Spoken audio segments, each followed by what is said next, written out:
Bonjour chers compatriotes, nous sommes encore, comme promis, sur notre sujet la fois passée, c'est-à-dire qui dit le droit congolais au sujet de la peine de mort. Je vous avais donné l'opportunité d'écouter, d'entendre un estimé confrère qui a donné son point de vue sur la question. Et je suis sûr que vous avez eu vraiment à l'apprécier. Vous avez apprécié l'éloquence, la cohérence de son argumentation. Mais comme on dit toujours, et je vous avais dit que c'est là la beauté même du droit, c'est que nous ne pouvons pas tout simplement nous limiter à son point de vue pour conclure. Non. Parce qu'on dit même dans la Bible ici, dans le livre de Proverbes au chapitre 18, verset 17, et là vous permettrez que je vous lise un peu cela. La Bible dit ceci, que 18, 17, le premier qui parle dans sa cause, et dans d'autres versions on dit, le premier qui, dans un tribunal ou dans un procès, parle, n'est-ce pas, dans sa cause, paraît juste ou semble avoir raison. Vient sa partie adverse et on l'examine. Donc, celui qui parle est le premier, il semble avoir raison. Et surtout si c'est bien dit et bien agencé, comme vous l'avez entendu, lorsque mon très cher ami, Maître Mathieu Lukusa, avait parlé. En tout cas, vous sentez que c'est comme si tout le monde était suspendu à ses lèvres. Et il a emporté, je dirais, la conviction de beaucoup de ceux qui l'ont suivi. Mais, comme elle dit, lorsque son contradicteur vient, c'est alors que vous pouvez entendre un autre son de cloche. Et comme ça, vous aurez une vue d'ensemble, n'est-ce pas, pour une appréciation qui soit beaucoup plus juste. Donc, pour Maître Mathieu Lukusa, pour un peu récapituler, il vous a parlé, il vous a dit que le droit congolais a déjà abrogé la peine de mort. Il a donné des arguments. Il a donné un argument tiré de l'article, je crois, 16 de la Constitution, qui dit que le droit, que toute personne a droit à la vie.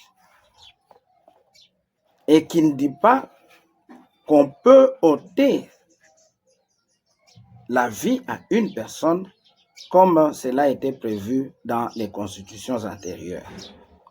Et il vous a cité l'article 61 de la Constitution qui dit que, quelles que soient les circonstances, quel que soit le temps, on ne peut pas, n'est-ce pas, réduire, restreindre certains droits, notamment le droit à la vie. On ne peut pas y porter atteinte. Et il vous a dit, il vous a parlé aussi de l'article, je crois, 221 de la Constitution, qui dit qu'il abroge, n'est-ce pas, toutes les autres dispositions légales ou constitutionnelles antérieures à cette Constitution-là.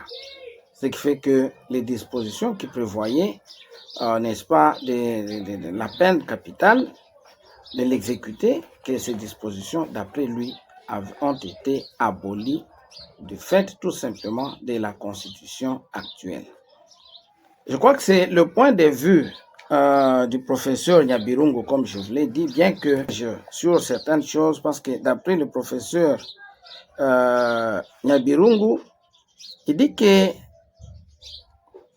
la Constitution a tracé la voie, semble avoir tracé la voie à l'abolition de la peine capitale et qu'il suffit tout simplement qu'on puisse ainsi modifier donc la loi, l'abolir dans la loi, parce que selon lui, c'est une peine qui ne subsiste plus dans la Constitution, mais qui subsiste tout simplement dans la loi.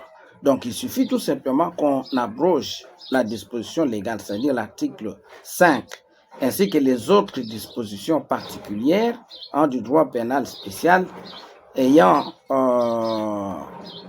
n'est-ce pas, consacré la peine de mort.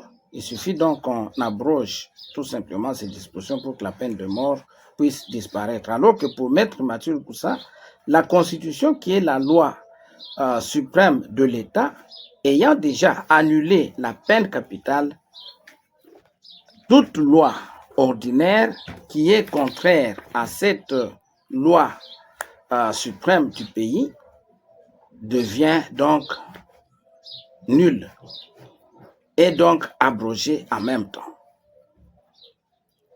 Mais qu'est-ce qu'il en est pour nous? J'aimerais ici, comme je vous l'avais déjà précisé, je vous ai dit que la question est abordée sur deux plans, sur le plan interne et sur le plan international. Parce que vous savez que les conventions que nous n'est-ce pas, que nous prenons avec les États étrangers, ces conventions-là nous engagent et sont supérieures à nos lois internes. Nous ne pouvons pas, sous quelque prétexte que ce soit le prétexte et la contrariété de la Convention avec nos dispositions internes, nous ne pouvons pas, n'est-ce pas, être justifiés à ne pas exécuter, à ne pas appliquer plutôt les conventions qui nous lient. Donc, les engagements que nous avons pris sur cette question, et là, Maître Mathieu Koussa vous a parlé de ces engagements-là aussi, vous dit que ces engagements nous lient. Ainsi, sur le plan international, il vous a parlé, n'est-ce pas, du statut de Rome, ou qui ne prévoit pas la peine capitale dans l'arsenal, dans, n'est-ce pas, les peines qui sont prévues par cette convention. Et alors, ce qui fait que si déjà, sur le plan international, nous avons renoncé à la peine capitale dans la Convention de Rome, sur le statut de la CPI, donc nous ne pouvons plus, d'après Maître Mathieu Koussa, nous ne pouvons plus dire que cette peine, la peine de mort, pourrait encore s'exécuter en droit congolais. Donc ça, c'est sur le plan international. Sur le plan interne, je vous ai parlé des articles 16, des articles de l'article 61 de la Constitution, l'article 221. Donc voilà un peu, de manière ramassée, les arguments qu'il nous a donnés. Et une précision, c'est que, comme il vous l'a dit, il n'est ni rétentionniste ni abolitionniste. Parce que quand nous parlons de rétentionnisme ou de l'abolitionnisme, là, nous sommes sur le plan, n'est-ce pas, des idées des auteurs exprimant non pas ce que le droit est, mais exprimant plutôt ce que pour eux le droit devrait être, ce qui devrait être fait. Et là, ils ont donné, il y a des arguments divergents, beaucoup. Donc pour les rétentionnistes, pour les abolitionnistes, pour eux, la peine de mort pour les abolitionnistes, devrait être abolie, alors que pour les rétentionnistes, elle devrait être maintenue. Mais ici, nous posons la question d'abord de savoir, est-ce que d'après le droit congolais, la peine capitale subsiste dans notre arsenal juridique ou bien elle a été abolie? Pour Maître Mathieu Koussa, comme je vous ai dit, elle a été abolie. Mais pour moi, je suis d'un point de vue tout à fait contraire. D'abord, je crois que j'ai dit, et je le dis ici, c'est l'occasion de le dire, il n'y a aucun engagement, là nous sommes sur le plan international, il n'y a aucun engagement à ma connaissance sur le plan international que l'État congolais ait pris qui l'oblige à abolir la peine capitale. Aucun. Et je vais donc vous montrer ce qu'il en est sur ce plan-là avant d'arriver sur le plan interne. Je crois que la matière est tout à fait abondante. Je vais peut-être la terminer en 2 ou 3 séances. Je commence d'abord par, n'est-ce pas, le plan international. Et sur le plan international, il y a des textes qui ont été avancés pour dire que le droit congolais, que l'État congolais s'est engagé pour l'abolition de la peine capitale. On cite dans la foulée la Déclaration universelle des droits de l'homme du 10 décembre 1948. On cite le deuxième texte, c'est le Pacte international relatif aux droits civils et politiques du 16 décembre 1966. Et on cite aussi le deuxième protocole facultatif se rapportant à ce pacte international relatif aux droits civils et politiques. Là, le protocole est de 1989, il est entré en vigueur en 1991. On cite également, en quatrième lieu, la Convention contre la torture et autres peines ou traitements cruels, inhumains ou dégradants du 10 décembre 1984. Et enfin, on cite la Convention de Rome portant statut de la Cour internationale pénale. Non, de la Cour pénale internationale, CPI. Donc voilà un peu les textes que nous allons analyser avec vous sur le plan international pour voir est-ce qu'il en est ainsi comme cela nous a été dit. D'abord, je commence par la Déclaration universelle des droits de l'homme. Cette déclaration, je dois dire ici qu'elle n'a pas une valeur juridique. Elle n'a qu'une valeur philosophique et morale. Les États se sont engagés à observer les droits de l'homme, mais il n'y a aucune sanction consacrée par cette déclaration ici contre l'État qui n'appliquerait pas les droits de l'homme tels que définis dans ce texte juridique. Cela étant, l'article 3 de cette convention dit que tout individu a droit à la vie, à la liberté et à la sûreté de sa personne. Le droit à la vie est consacré à l'article 3 de la Déclaration universelle des droits de l'homme. Et l'article 5 dit « Nul ne sera soumis à la torture ni à des peines ou traitements cruels, inhumains ou dégradants. » Donc la peine de mort serait, d'après, n'est-ce pas, ceux qui disent que cette peine est déjà abolie, serait contraire au droit à la vie. Donc serait la négation du droit à la vie reconnu à l'homme et inhérent à sa qualité d'homme. Et en même temps, elle serait la négation plutôt du droit à la vie. On nous dit aussi qu'elle serait, la peine de mort, serait une peine ou un traitement cruel, inhumain et dégradant. Donc c'est pour cela que lorsque nous nous engageons à, n'est-ce pas, condamner les peines cruelles, inhumaines et dégradantes, la peine de mort étant inhumaine, cruelle et dégradante, en même temps, nous avons donc pris, selon, n'est-ce pas, ce courant, un engagement pour, n'est-ce pas, abolir la peine de mort.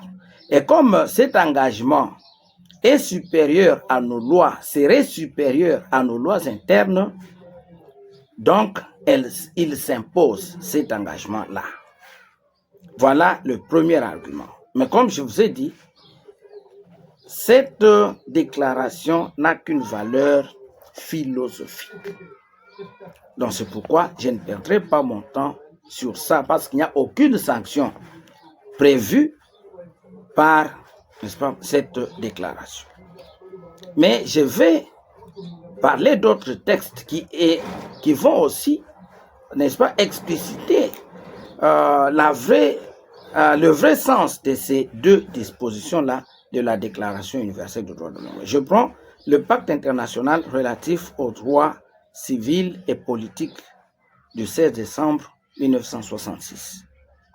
Et ça, ici, nous avons adhéré à ce pacte-là international. Ce pacte dit ceci, en son article 6, au premier point d'abord. Le droit à la vie est inhérent à la personne humaine. Ce droit doit être protégé par la loi. Nul ne peut être arbitrairement privé de la vie.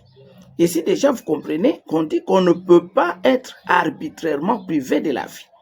On parle du droit à la vie qui est inhérent à la personne humaine, mais on dit qu'on ne peut pas être, n'est-ce pas, arbitrairement privé de la vie. Si vous comprenez bien, ce pacte ici est, n'est-ce pas, adopté dans le cadre toujours des Nations Unies, comme la Déclaration universelle des droits de l'homme. Et il est postérieur à celle-ci. Mais lorsque vous comprenez ce qu'il dit là, vous comprenez déjà que la peine de mort n'est pas abolie. Nul ne peut être arbitrairement privé de la vie. Donc, ce qui est interdit, ce n'est pas la peine de mort, c'est plutôt de donner arbitrairement la mort à une personne. Je prends le deuxième point de cet article 6. Ça, c'était le premier point. Le deuxième, dans les pays où la peine de mort n'a pas été abolie, voilà, nous sommes là, dans les pays où la peine de mort n'a pas été abolie, une sentence de mort ne peut être prononcée que pour les crimes les plus graves, conformément à la législation en vigueur au moment où le crime a été commis et qui ne doit pas être en contradiction avec les dispositions du présent pacte, ni avec la Convention pour la prévention et la répression du crime de génocide. Cette peine, la peine de mort, ne peut être appliquée qu'en vertu d'un jugement définitif rendu par un tribunal compétent. Donc, vous comprenez déjà ici que on vous dit que certains pays ont le droit de continuer, n'est-ce pas, à garder la peine de mort.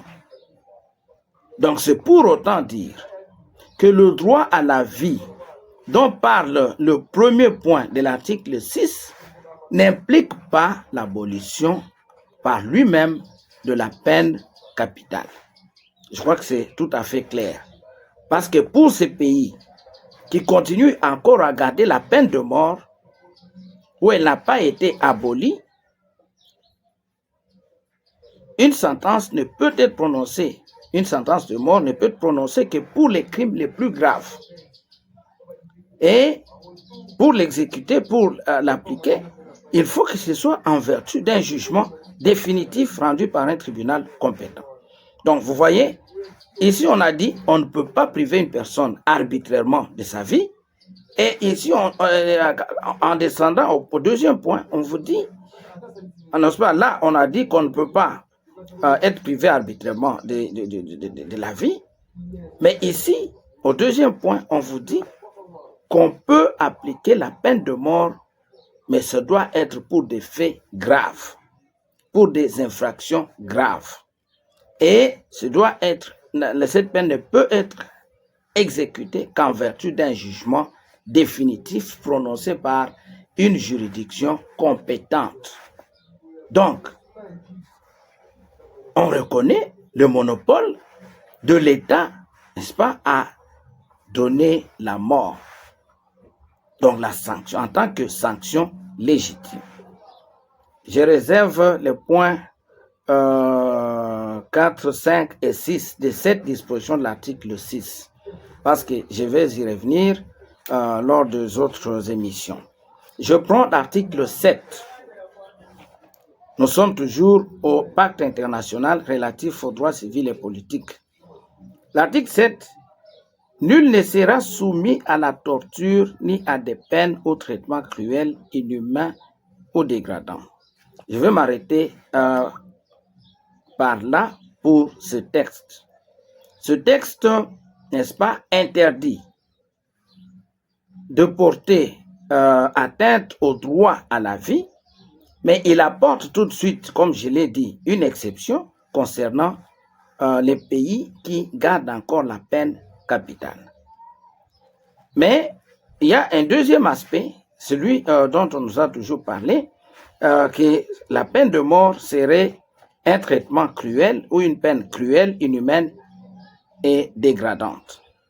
Je vais aller au troisième texte.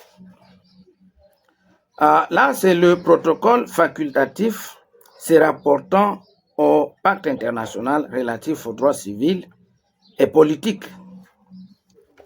Il est de 1989. Et ici, soit dit en passant, notre pays n'a jamais ratifié ce protocole. C'est le premier texte qui a aboli officiellement la peine de mort sur le plan international. Ce protocole ici, le protocole se rapportant au pacte international relatif aux droits politiques et civils et politiques.